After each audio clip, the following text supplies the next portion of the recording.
मेरा नाम आरुषि है। यह कहानी मेरी बेटी आदिति और उसकी ज़िंदगी पर है।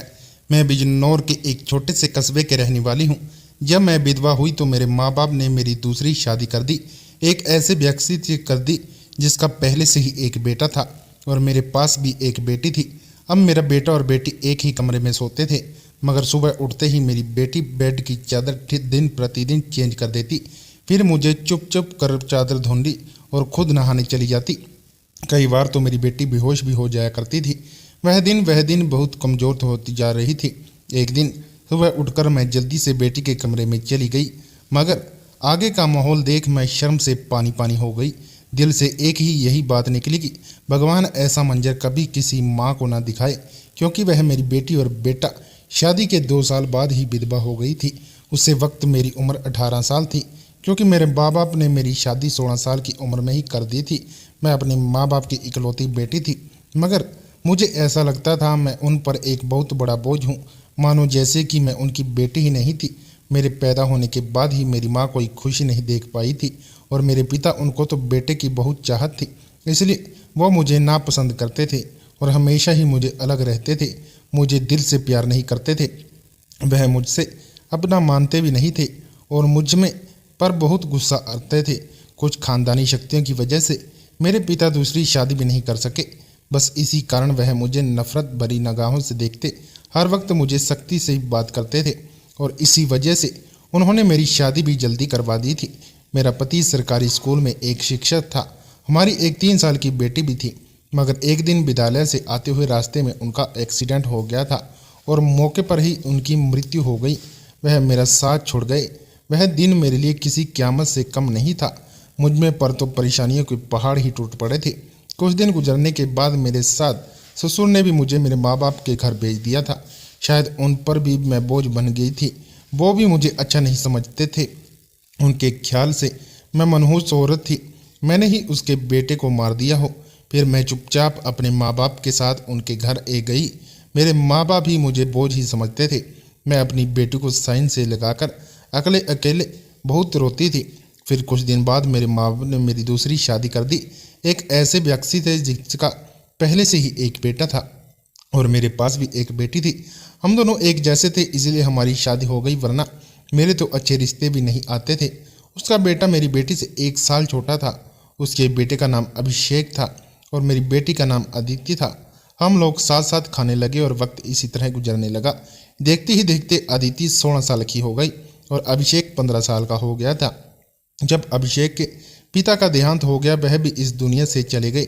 मतलब मेरे दूसरे पति भी हमेशा के लिए हमें छोड़कर चले गए थे। उनकी हमेशा ही तबीयत खराब रहती थी। उन्हें तरह तरह की बीमारियों ने घेर रखा था, लेकिन उनकी बीमारियों के साथ साथ जैसे तैसे गुजर बसर हो रहा था। उनके जाने के बाद मानो जैसे घर की रौनक ही उड़ गई हो। हमारा अपना मकान था, इसलिए कार की चिंता नहीं होती थी और मेरे घर में ही एक किरण की छोटी सी दुकान थी। एक दिन जब हम सब लोग सो रहे थे, फिर अचानक ही बहुत जोर से आवाज़ आई। मेरा तो दिल बैठ गया। मैं बहुत घबरा गई थी और डर भी गई थी। मैंने देखा कि आवाज़ तो अभिषेक के कमरे से आई है। मैं उसके कमरे की तरफ दौड़ी और देखते ही हैरान रह गई। कमरे की छत गिर गई थी। यह देखकर मैं घबरा गई। निडर था कि कहानी अभिषेक तो इस छत के नीचे नहीं दब गया। जब मैं करीब गई और मैंने जाकर देखा तो अभिषेक मां नहीं था। वहाँ बाथरूम जाने के लिए उठा होगा, इसी वजह से उसकी जान बच गई, क्योंकि उसके कमरे की छत गिर गई थी। मैंने ईश्वर से धन्यवाद किया कि यह तो अच्छा हुआ कि अभिषेक को कोई चोट नहीं आई। अगर उसको कुछ हो जाता तो मैं उसके स्वर्गवासी पिता को क्या मुंह दिखाई देती। लेकिन अब हमारे पास इतने पैसे नहीं थे कि हम उसे छत को दोबारा डलवा सके। कमरे का तो कबाड़ा ही बन गया था। सारी छत गिर गई थी और हमने उसको हाल ही पर छोड़ दिया। उसके बाद मैंने अपने लिए अपना बिस्तर रसोई में ही डाल दिया और कमरे में दोनों बच्चों को सोने के लिए कहा, क्योंकि बाहर तो बहुत ज़्यादा सर्दी और बाहर कोई भी नहीं सो सकता था और कमरे में एक बेड और एक चारपाई थी। 2 लोग ही बहुत मुश्किल से सो पाते थे। अब वह दोनों एक ही कमरे में सोते थे। मजबूरी थी, क्या कर सकते हैं। कमरे में तो दुकान थी और मेरे पति ने घर में 3 तो कमरे बनवाए थे। यूँ तो हम 3 लोगों के हिसाब से कमरे ठीक थे, लेकिन एक कमरा दुकान के लिए भी तो जरूरी था। अब मजबूरी भी थी, क्या कर सकते थे। गुजर बसर तो करना ही था। एक दिन मेरा बेटा बेटी के कमरे में सोया तो सुबह सुबह कुछ ऐसा हुआ कि मैं चकित रह गई। अभिषेक तो सवेरे उठकर नाश्ता करने भी बैठ गया था। जबकि अदिति अभी तक सो रही थी। वह तो इतनी डर गई थी कि, लेकिन आज वो इतनी डर तक क्यों सो रही थी? उसकी आदत थी कि वह सुबह जल्दी उठ जाया करती थी। मैंने उसको आवाज़ भी दी तो वह उठी नहीं। थोड़ी देर के बाद मैंने उसके कमरे में जाकर देखा तो पता चला कि वह बेहोश हो चुकी थी। मैं बहुत तरह से घबरा गई थी कि उसको क्या हो गया है। मैंने फौरन ही अभिषेक को बोला कि पास के ही डॉक्टर के पास बुलाओ। डॉक्टर घर आया तो डॉक्टर ने कहा कि यह बेहोश हो गई है, लड़की काफ़ी कमज़ोर है, खून की कमी है, कोई भारी काम इससे मत करवाना, बस आराम ही करवाना, फल अच्छा खाना वगैरह खिलाएं, ठीक हो जाएगी। जब अदिति को होश आए तो मैं उसके पास बैठ गई और मैंने उससे पूछा कि तुम्हें क्या हो गया था। तो वो कहने लगी कि बस ऐसे ही बैठे बैठे मुझे चक्कर आने लगे थे और मैं बेहोश हो गई थी। मैंने अपनी बेटी को कहा कि तुम आराम करो, मैं तुम्हारे लिए नाश्ता बना लेती हूँ। जब मैं नाश्ता लेकर आई और मैंने आकर देखा वह अपने कमरे में नहीं और कमरे के बिस्तर पर चादर भी नहीं थी। मैंने बाहर जाकर उसे देखा तो वह इस चादर को बैठकर धो रही थी। मैंने उससे पूछा तुम यह चादर क्यों धो रही हो? तुम्हारी तो तबीयत ठीक नहीं है, डॉक्टर ने तुम्हें आराम करने के लिए कहा है। यह उसे पर बहुत चिल्लाई और कहा कि यहाँ से उठो, अपने कमरे में जाओ और नाश्ता करो, कुछ खाओ पियो, तभी तो ठीक हो जाएगी। उसने कहा नहीं नहीं, मुझे यह चादर जरूर बिस्तर पर बिछाने के लिए, हमारे घर में एक ही तो चादर है। मैंने कहा कि अचानक से यह चादर धोने का भूत तुम्हारे सर पे क्यों सवार हो गया? इतनी तो चादर गंदी भी नहीं थी जो तुम धोने के लिए बैठ गई। छोड़ दो इसे, मैं खुद चादर को धो दूंगी, उठो यहाँ से। उसने मेरी बात नहीं मानी और चादर को छत पर सुखाने के लिए चली गई। उसके बाद ही उसने नाश्ता किया। फिर थोड़ी देर के लिए वह सो गई और अभिषेक भी काम पर जा चुका था।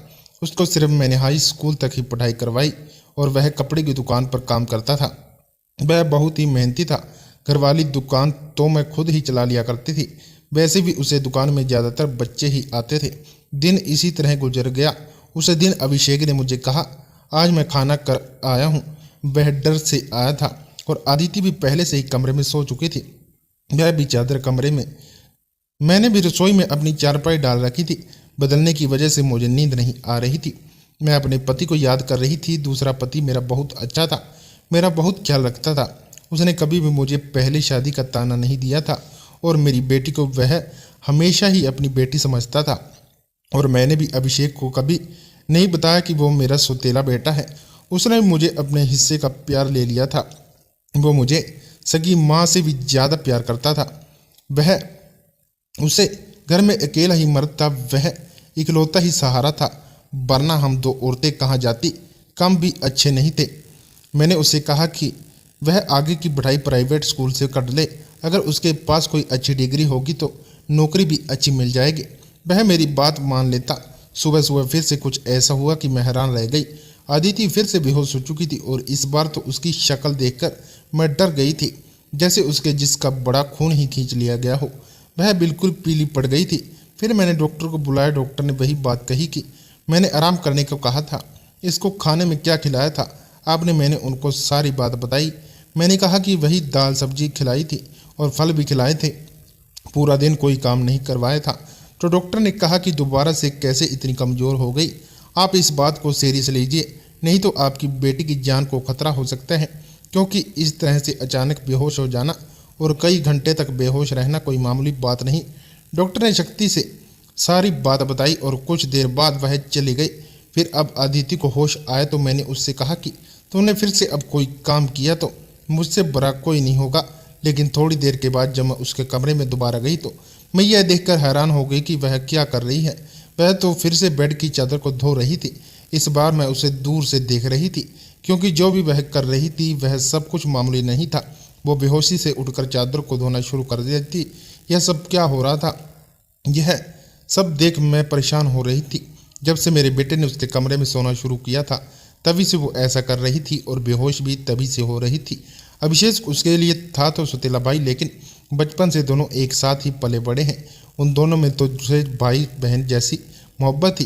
फिर ऐसा क्या हो रहा था? मेरी बेटी की तबीयत दिन पर दिन खराब होती जा रही थी। मैं रोती और सोचती रहती कि यह सब कुछ क्या हो रहा है। एक औरत कमज़ोर तब होती है जब वह बच्चे पैदा करने वाली होती है, तो उसके अंदर बिल्कुल भी ताकत नहीं रहती। लेकिन जवान लड़कियां यूं बेहोश होने लगे, यह तो कोई नॉर्मल बात नहीं। दूसरे ही दिन उसने चादर धोकर छत पर सुखा दी। वह आसपास भी उसे देख रही थी कि जैसे मैंने उसे देखा तो नहीं। मैं रसोई की खिड़की से यह सब कुछ देख रही होगी। मैंने भी उसको ऐसा एहसान नहीं होने दिया जैसे मैं उसे देख रही हूँ। लेकिन मेरी बेटी क्या कर रही है? वह फिर से बिस्तर पर आकर लेट गई और उसने अपने ऊपर वाली चादर को ओढ़ लिया ताकि मुझे कुछ पता न चले नीचे वाली चादर है या ऊपर वाली। मैंने उसको नाश्ता करवाया और दवाई दी। दुकान अच्छी नहीं चल रही थी। हमारी दुकान पर कोई बड़ा ग्राहक नहीं आता था। सिर्फ बच्चे ही गोलियां और टॉफियां लेने आते थे जो 5-10 देकर चले जाते। इसी तरह से तो कम नहीं चलने वाला था। मैं बहुत परेशान थी, लेकिन यह बात मैंने अपने बच्चों को कभी नहीं बताई। अभिषेक को भी कुछ नहीं बताया क्योंकि वह पहले से ही नौकरी कर रहा था। अब ऐसे में यह बात मैं उसे बता देती, वह और भी ज़्यादा परेशान हो जाता। लेकिन मैं खुद घर का खर्चा करना बहुत मुश्किल हो रहा था। लेकिन एक दिन कुछ बहुत ही अजीब हुआ। मैंने अपने बेटे अभिषेक और अदिति को कुछ ऐसी बातें करते हुए सुना जिसकी मुझे बिल्कुल भी समझ नहीं आई। मेरे बेटे ने कहा, यह तुमने तो अभी से ही अपनी तबीयत खराब कर ली, इस तरह तो नहीं चलेगा। अगर तुम्हें इतनी परेशानी हो रही है तो फिर हम ये सब नहीं कर सकते। मेरे बेटे ने कहा कि नहीं, मुझे यह काम करना है। इस तरह के मौके बार बार नहीं मिलते और मुझे क्या पता था कि मेरे साथ यह सब कुछ हो जाएगा। मुझे तो पता ही नहीं था कि मेरे अंदर इतनी भी ताकत नहीं है। मेरे बेटे ने कहा कि अब तो तुम्हें पता है ना, मैं तुम्हारी ज़िंदगी को दांव पर नहीं लगा सकता। तो मेरी बेटी का कहना था कि नहीं, सिर्फ 2-4 हफ्तों की बात है, उसके बाद यह मौका नहीं मिलेगा। यह सब क्या हो रहा था? मुझे कुछ भी समझ नहीं आ रहा था। यह दोनों क्या बातें कर रही हैं? एक दिन तो मैंने कुछ ऐसा देखा जिसे देखकर मैं दंग रह गई। सुबह सुबह ही मेरी बेटी ने चादर को फिर से धोकर छत पर सुखा दिया और वह एक तरफ खड़ी होकर उल्टी कर रही थी। मैंने कहा कि क्या हो गया है तुम्हें? वो घबरा गई और कहने लगी कि अचानक से मेरा दिल खराब हो गया। मैंने कहा, क्या मतलब है इस बात का कि दिल खराब हो गया? तुम्हारा क्या कर रही हो तुम ऐसा, और चादर बार बार क्यों धोती हो? क्या छुपा रही हो मुझे? अगर मुझे पता चला कि तुमने कोई ऐसी वैसी हरकत की है जिससे मेरी और तुम्हारे आपकी इज्जत दांव पर लग गई तो मैं तुम्हें कभी माफ़ नहीं करूंगी। मेरी बेटी हैरान होगी। उसने कहा, माँ, आप किस तरह की बातें कर रही हैं? ऐसा कुछ नहीं है जैसा आप सोच रही हैं। लगता है आज आपने कोई फिल्म अच्छी या किसी ने आपके कान मेरे खिलाफ भर दिए हैं जो आप इस तरह की बातें कर रही हैं। मैं ऐसा क्यों करूंगी? और अगर मैंने इस चादर को धो दिया है तो क्या इसमें क्या बुराई है? गंदी हो गई थी इसलिए मैंने धो दिया, बस इसलिए। आपको कुछ पता है कि कई दिन से मेरी तबीयत खराब है, तो दवाई खाने की वजह से मेरे पेट में भी खराबी हो रही है। अगर मुझे उल्टी आ गई तो इसका मतलब यही नहीं कि मैं माँ बनने वाली हूँ। मुझे इस तरह से बात कर रही थी। मैंने उसके मुंह पर थप्पड़ दे मारा और वो ज़मीन पर गिर गई। तभी अभिषेक भी आ गया। उसने कहा कि माँ, आप यह क्या कर रही हैं? आपने इस पर हाथ क्यों उठाया? तो मैंने उससे कहा, हाँ, मैंने इसको मारा है, इस पर हाथ उठाया है। ऐसे तो मुझे बहुत पहले करना चाहिए था, लेकिन अभी मैं पूरी तरह से बात की तह तक नहीं पहुंची हूँ। जिस दिन मुझे पूरी बात का पता चल गया, दोनों के बड़े में उस दिन देखना। अब मुझे खुद पता नहीं था कि मुझे क्या हो गया था। मेरे दिल में जो बात आ रही थी मैं वही बोलती जा रही थी, जो कि मुझे इस तरह नहीं करना चाहिए था। रात को अचानक मेरी आँख खुली और मैंने देखा कि मेरे बच्चों के कमरे की लाइट जल रही थी। उस वक्त वह क्या कर रहे थे? उनको तो इस समय सो जाना चाहिए था, तथा मुझे तो शाम को कहा रहे एक कि आज हम जल्दी सो जाएंगे। मैं जब कमरे के करीब गई तो वह ना सिर्फ जाग रहे थे बल्कि बातें भी कर रहे थे। किस बात पर? बहुत ज़्यादा खुश रहे थे। मेरा बेटा कह रहा था कि तुम बहुत खुशमित हो। बेटी खाने लगी कि हाँ, खुशकिस्मत तो हूँ, लेकिन अभी कल फिर से जब मेरी तबीयत खराब होगी तो माँ मुझे देखकर बहुत परेशान हो जाएगी। कब तक ऐसा झूठ बोलेंगे? बेटा बोला, बस कुछ दिन और कर लेते हैं, फिर सब कुछ ठीक हो जाएगा। मैं उनकी बातें सुनकर हैरान रह गई। आज मुझे रहा नहीं गया। मैंने कमरे के दरवाजे खोलने की कोशिश की तो हैरान रह गई। उन्होंने दरवाजे को अंदर से बंद कर दिया था। क्या वजह थी दरवाज़ा अंदर बंद करने से? वैसे भी अब मौसम बदल रहा था, उनको दरवाज़ा खोलकर सोना चाहिए था। मैंने दरवाजे पर बार बार दस्तक देना शुरू कर दिया, लेकिन इस तरह से दस्तक देने के बावजूद भी उन लोगों ने दरवाज़ा मोहल्ले में आधा घंटा लगा दिया। और उसके बाद जब मैंने कमरे में देखा तो उसके अलावा कमरे में कोई भी नहीं था और वह दोनों ऐसी शक्ल बनाकर बैठे थे जैसे नींद से जागे हों। मैंने कहा, इतनी देर से दरवाज़ा खोलने का क्या मतलब है? मैंने कहा, झूठ मत कम बोला करो, तुम लोग जाग रहे थे और बातें कर रहे थे। उन्होंने कहा कि हम क्यों नहीं इस समय जागेंगे और क्यों बातें करेंगे? हमारा कौन सा कल पेपर है जो हम तैयारी करेंगे और जागेंगे? हम लोग तो सो रहे थे। मुझे उन दोनों की हरकतें समझ नहीं आ रही थी। मेरे पास बोलने के लिए कोई शब्द नहीं थे।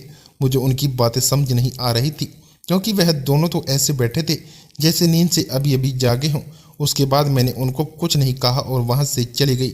लेकिन मैं सोचती थी कि कोई न कोई गड़बड़ तो जरूर है।